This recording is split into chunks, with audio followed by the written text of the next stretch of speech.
Hello and welcome to something a bit different. As you'll know on my channel, if you look through the videos, I'm a Football Manager freak. I've been playing it for many years, and Championship Manager, I'm old, so I've been playing it since it started. But I wanted to do a review on Football Manager. I thought, actually, why don't I do a review? I've probably played it more than most. Depressingly, I just checked Steam and I've played 200, including the beta, 245 hours of Football Manager. That's scary, impressive and depressing, so all at the same time. So I thought, actually, I'll do a review. It's an honest review. It's not going to have flashy edits and chopping to different stuff and everything. I'll show you on the screen as much as I can, but it's just going to be natural. I might waffle a bit, but we'll get there. So I've got on my other screen, I've got the key new features of the game, so we'll go through some of those. So one of the big things, and this is an honest review, so I love Football Manager, but I'm not going to pull any punches and bits that I don't find interesting. But firstly, you have the manager on the touchline. Get closer, this is the spiel. Get closer to the action than ever before with your own customizable character to bark out instructions and join the celebrations from the touchline. Sounds exciting, doesn't it? It's pointless, right? There's a creator character. When you create your manager and you choose your stats, you choose what you look like. You've got, like, you can be a suit and a tie, you can wear a long jacket or puffer jacket, and you've got about 10 colours to choose from, and you've got about 3 different faces. It's horribly, it shows how bad the match engine is, because obviously that translates into the match engine. But yeah, it's a fun little feature, and you go, that's cool, and then just never change it again. And I watch the games on Football Manager.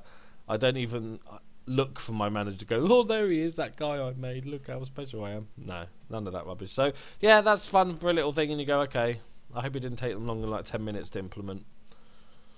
So now they do, after the results, they do a highlights package, so you can sort of see the highlights of the game, so that's useful if you're into that stuff. It's kind of like a match of the day-esque thing, but without any of the interesting bits. Press interactions have again been made bigger this year. It's not something I do. I'll do the tunnel ones, because no matter how many answers you have, eventually you just see the same questions over and over again, and as soon as you see the question, you know exactly which button to hit for the best answer without having to read the answers. And when that starts happening, you go, okay, I'll just let my assistant do it. I do the tunnel ones because occasionally there's something interesting.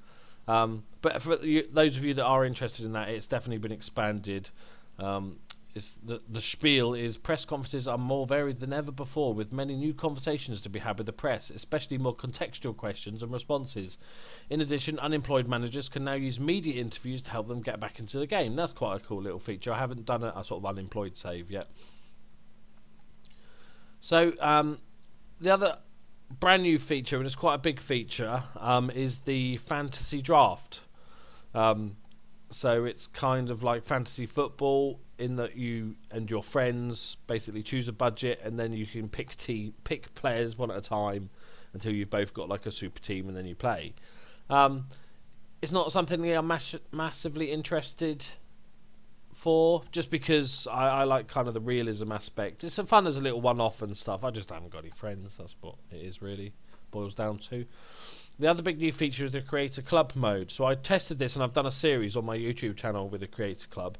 So you can basically go into any, you don't create a club out of thin air, because where would it fit in the league? So what you do is you pick a club that you just want to envelop. So I picked a Conference South team, and basically you rename the team. You can upload your own badge, which is quite cool, but it's not shown on the kit in the match engine. It's just shown on there, but it's quite a cool little feature. You've got the default kit colours of that team that you took over, but you can change them and play with them a bit. You can delete the history, but you can't add your own history. You can't say, you know, we're FA Cup winners 3 times. You can't add all that sort of stuff, so you can only sort of just delete what's there, so you're starting afresh, which is still quite nice. And then there's a few options you can play about with there, and then you go onto the team, and the players in your team are all the ones that were in the team you took over. So essentially you're sort of MK Donsing it, rather than taking over, you know, creating a club. You're just basically rebranding it. but you can choose to remove all the players from your squad. You can add players from anywhere, but you do have a budget, and I think that budget is based on how good your team is, what league you're in, and stuff like that. So you can't just sign, bring over Messi and Ronaldo and stuff like that, because you just have no budget. And you can also create 2 players, I think it is. You can create your own player, which is quite cool. In my first game round, I decided to create myself a sort of unfit, overweight goalkeeper, aged goalkeeper. So that's what I did. And I kind of tried to make him so he was old, so he was only going to play for a year or 2, player manager. That's what I was going for. And the stats I gave him were like in line with the rest of the team. He was like one of the slightly better players in the team, but not anything remotely special. And I created him, and I thought that was great. And then on the wages, like in the Conference South, they're all sort of part-time wages. Everybody's on 80 quid, 100 quid a week. But for some bizarre reason, my player, nothing to do with my manager, because they're kind of separate. It was just in my mind that it was a player manager. I was paid £1,000 a week. And I looked at my finances. I thought, I'm just going to bankrupt myself. And I couldn't sell myself because I was on such a high wage, nobody could pay it. I was like, so I screwed myself over, so we got rid of that. You could create maybe a youngster, would be the better way to go. Create a 16, 17-year-old youngster if you're going to create one in your image that's on no money to begin with, but you could offer a contract too. But it's a fun little thing. Again, I kind of played with it, but I prefer to do things more sort of realistically. And also I might do something with it down the line, like a special YouTube creative club thing, but who knows. Cross saving's a thing now from your FM Touch. That's lovely. The set piece creators changed somewhat. I just think it makes it easier to work out what's happening, so it's just more of an image rather than just text here. So you just drag and drop your players. You can sort of drag him. Okay, I'll stay forward at all times. All this sort of stuff. Which is quite nice, and you can do it from the left-hand sides, and you can do an attacking routine, a defending routine, and you can also save the routines, which is quite nice. You might have one saved for when you're attacking, like when you need a goal, maybe one when you're ahead. Same thing with free kicks. I've done exactly the same way, so that's quite good. More realistic injuries, it's saying. So we've got alongside a number of physiotherapists, doctors and related organisations to ensure that the depiction of blah blah blah blah blah blah. That doesn't mean that fewer injuries will be sustained, but those which do occur will be treated and developed more realistically. Injuries will now be determined during matches, while new injury types have been added, and there's now tangible distinction between player condition and match sharpness. So this new little wheel you can see next to these 2 percentages. So the outside wheel is your overall condition, and it shows on the left in that percentage, and then the right percentage is your match sharpness. So if your match sharpness is a lot lower, if you've got say 50% match sharpness but 100% condition, you can play a match, but you're more likely to sustain an injury, get a bit tired a bit quicker. So that's quite good, and it works quite nice, and you can see it on the tactics screen as well. The tactics screen itself has changed quite a bit. As you can see, it's kind of, they've got rid of the shirts, which people complained about, but it doesn't really bother me. You can now see this pie chart, which is how a player plays in that position and role. So like say a winger. If you click on the player themselves, you can see attacking midfielder left. You can click on any of these and see, and he's best at playing a winger. So if you click on it, it shows you the stats, the main stats for his winger, and you can just sort of go through, which is quite good. So if I wanted to retrain him as a wide target man, what does he need to work on? Okay, he needs to work on his strength and his jumping reach and his heading, that sort of thing. So that's really nice. There's tons of little changes from the tactics screen. I'll post a link to all the actual full changes in the description, so you can go and check out each one in more detail. I'm just going to sort of give you a brief overview of how I found it. The match engine has been improved. I'd say not really in looks wise, but there's a lot more animations, so it does sort of flow a little bit prettier, but there's still lots of crazy silly things happening, especially with like defensive positioning goalkeepers at weird angles. That's been a thing in Football Manager for a number of years now. That's been an issue.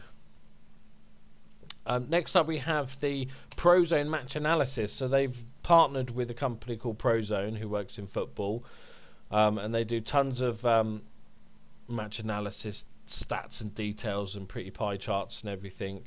And basically it just sort of gives you more detail, really. You can really drill down. I haven't played with it too much, to be fair, and you can drill down into some ridiculous amounts of depth, like heat maps and stuff like this for your players. And yeah, there's some crazy stuff, but quite interested if you're into that level. I don't really generally go into that much level of detail. I kind of like a little bit more simplified, just so I can sort of speed my game along a little bit, I think, is the main reason I do that. But it's a ridiculous amount of detail. You can see why real football managers are saying that they use it and stuff. There's more information on contracts. When you're offering a player a new contract, you can offer them lots of other different bits and bobs, like clauses and stuff like that, which is quite nice.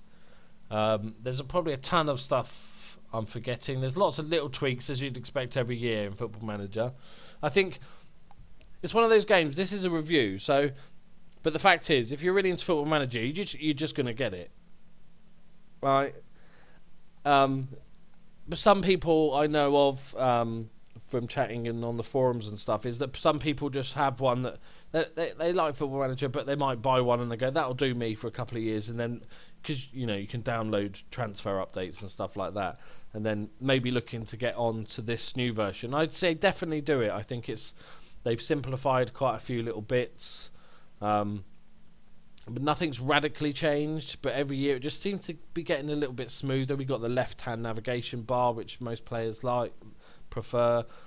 I think it's definitely worth getting. I think bugs-wise, it was actually probably the best beta release I've seen in a number of years. It was the least buggy. There was definitely some issues, especially with goalkeeper animations. But the red cards issue that we had last year wasn't too bad, and with the sendings offs and stuff. And I think it was sort of a better release. And then they released a couple of patches, and it just seems to be going really well. It's one of the few games that I've had my beta save that I could think that I was like, okay, I can carry this on, because nothing has needed to be fixed so bad that that doesn't affect the save games.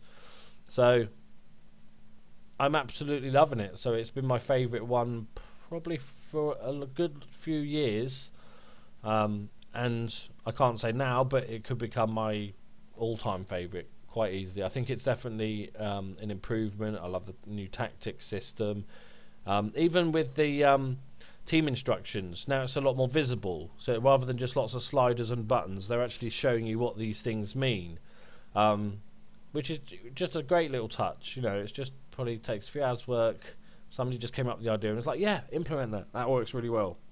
So I'd give this game, if I was doing scores, I'm not going to do scores, I don't like review scores because it's it's personal to you, isn't it? So, but I love it. I'm really enjoying it. I'm playing lots, and if you do enjoy Football Manager, check out my YouTube channel, because it's got tons of Football Manager on it.